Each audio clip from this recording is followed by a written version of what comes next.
Hi this is mister Taj. Welcome back to the genius English classes में आज हम past की इंडेफिनिट के नेगेटिव, इंट्रोगेटिव, डबल इंट्रोगेटिव के बारे में बात करेंगे। पिछली क्लास में मैंने आपको इंडेफिनिट के सिंपल के बारे में बताया और इंडेफिनिट क्या है ये भी बताया और पास्ट क्या है ये भी बताया था।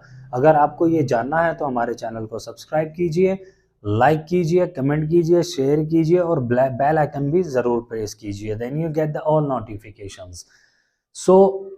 आज हम बात कर रहे हैं नेगेटिव के बारे में। नेगेटिव क्या है, इंट्रोगेटिव क्या है, डबल इंट्रोगेटिव क्या है।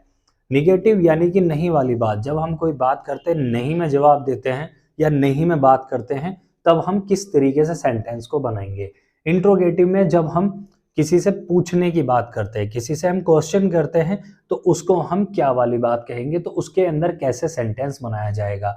अब डबल इंट्रोगेटिव जब हम किसी स्थिति या समय या किसी टाइम को लेकर बात करें, या वो क्वेश्चन ही होता है एक तरीके से, वो भी एक क्वेश्चन ही होता है, लेकिन उसके अंदर हमें एक अलग से वर्ड कब, क्यों, कहाँ, कैसे, किस लिए, किसको, किसने, किससे, ये जब वर्ड्स आ जाएं तो ये WH फैमिली के वर्ड्स कहे जाते हैं। जब ये हिंदी में हम यूज करेंगे तो उसको कैसे सेंटेंस बनाया जाए। तो चलिए शुरू करते हैं। सब्जेक्ट। सब्जेक्ट मैंने आपको बताया पिछली क्लास में क्या होता है। कर्ता। डिड हेल्पिंग वर्ब होती है प्रेजेंट इंडेफिनिट की। नॉट नहीं वर्ब की first form and object. Example लेते हैं, मैंने खाना नहीं खाया। ये मैं बता चुका हूं कि जो सेंटेंस पिछली क्लास में कि जो सेंटेंस आ ई ए जब इन पर खत्म हो जाते हैं तो किस तरीके से ट्रांसलेट किए जाते हैं। तो पिछली क्लास को जरूर देखिए, ये क्लास इजीली समझ में आ जाएगी। I did not eat the food। ये कह रहा है I सब्जेक्ट हो गया, did हेल्पिंग वर्ब हो गई, not नहीं के लिए नहीं, eat the food हमारा ऑब्जेक्ट, वर्ब की फर्स्ट फॉर्म एंड ऑब्जेक्ट। क्रिया क्या है, खाना, खा रहा है, हम लोग खाने का काम कर रहे हैं, वो हमारी क्रिया है।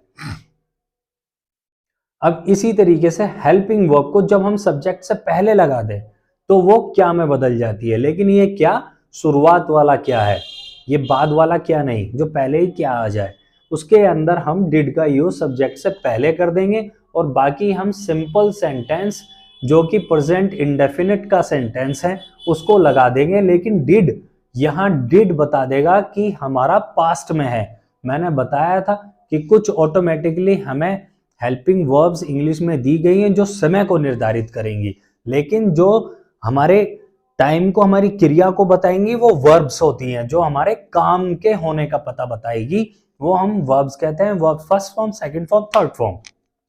फिर से बता देता हूं, first form present participle, second form second form होगा पास्ट इंडेफिनिट का सिंपल, और कहीं यूज नहीं होगी। पास्ट इंडेफिनिट के सिंपल में सेकंड फॉर्म यूज होगी और ये पास्ट बताएगी। थर्ड फॉर्म परफेक्शन बताएगी, जो कि काम हो चुका है।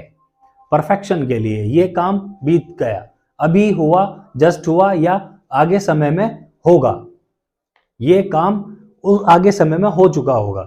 जो परफेक्शन दिखाए किसी काम के लिए वो आपकी थर्ड फॉर्म होगी। ऑब्जेक्ट भी मैं आपको बता चुका हूं, क्लास लंबी हो जाएगी इसलिए मैं आपको सजेशन है कि यही करूंगा कि मेरी पिछली क्लासेस देखें तो आपको कॉन्सेप्ट सारा क्लियर हो जाएगा। यहां मैं बात कर रहा था डिड। सब्जेक्ट से पहले जब हम डिड का यूज करेंगे तो वो क्या में बदल जाएगी, कोई और वट, सट्ट सट्ट, ये कुछ भी यूज करने की जरूरत नहीं है भाई। ये हम वर्ड का यूज कब करेंगे, जब हम डबल इंट्रोगेटिव में क्या वाली बात, डबल इंट्रोगेटिव यानी कि दो बार इंट्रोगेटिव किया जा रहा हो। इंट्रोगेटिव क्या वाली बात, डबल इंट्रोगेटिव यानी दो बार क्या वाली बात। यहां पर आ जाएगा हमारा WH फैमिली, ये भी व्हाट डिड यू, ये ठीक है। अब यहां एक सेंटेंस ले लेते हैं, what did you eat the food, क्या तुम खाना खाते थे, या तुमने खाना खाया। इस तरीके से हम इसको ट्रांसलेट कर लेंगे। वैसे मैंने एक सेंटेंस यहां दे रखा है, इसी को लेके समझते हैं कि डिड को जब हम पहले यूज करेंगे तो did I eat the food, ये इस तरीके से कॉन्सेप्ट होगा। पूरी तरीके से आपको इस तरीके से सेंटेंस बनाया जाना है, इस तरीके से सेंटेंस क्रिएट करना है।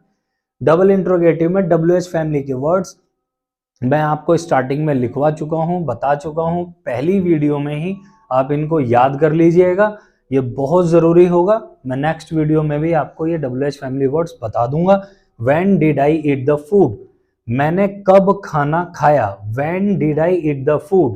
जब WH फैमिली वर्ड और did दोनों साथ में आए तो डबल इंट्रोगेटिव होता है, और फिर सब्जेक्ट प्लस वर्ब की first form plus object. Verb की फर्स्ट फॉर्म हर जगह यूज होगी। मैंने जैसे कि अभी बताया था कि वर्ब की first form only past indefinite के सिंपल में यूज होगी, इसके अलावा कहीं भी यूज नहीं होगी, वर्ब की फर्स्ट फॉर्म ही यूज होगी। ये हमारा पास्ट इंडेफिनिट टेंस था। आज हमारा पास्ट इंडेफिनिट टेंस खत्म हो जाता है। ये सेक्शन को यहीं खत्म करते हैं। नेक्स्ट हमारा पास्ट कॉन्टिन्यूअस टेंस होगा, और आज की क्लास में जो एक्टिविटी आपको करनी है, आपको फिर से हिंदी के सेंटेंसेस बोलने हैं और उसको ट्रांसलेट इंग्लिश में करना है। वर्ड मीनिंग याद करते रहें, अपने पास से वर्ड मीनिंग फाइंड आउट करें, डिक्शनरी रखें और उनको फाइंड आउट करके याद करते रहें। आगे चलकर मैं आपको वर्ड मीनिंग भी देना शुरू करूंगा, लेकिन पिछली क्लास में मैंने आपको बताया था कि एक उटपटांग सी स्टोरी बनानी थी। कैसी स्टोरी? जो आज तक हमने सीखा प्रेजेंट टेंस, हमने सीखा पास्ट इंडेफिनिट टेंस पूरी तरीके से, प्रेजेंट पास्ट का कॉन्टिन्यूअस हमने सीख लिया है, लेकिन उसका हम नेगेटिव, इंट्रोगेटिव और डबल इंट्रोगेटिव नेक्स्ट क्लास में करेंगे। यहाँ तक आपको जितने भी सेंटेंसेस आपके माइंड में आते हैं बोलकर उसको बनाइए, बोलकर बनाएंगे तो ही आप सीख पाएंगे। सो मिलते हैं नेक्स्ट क्लास में। See you again, thanks, good bye.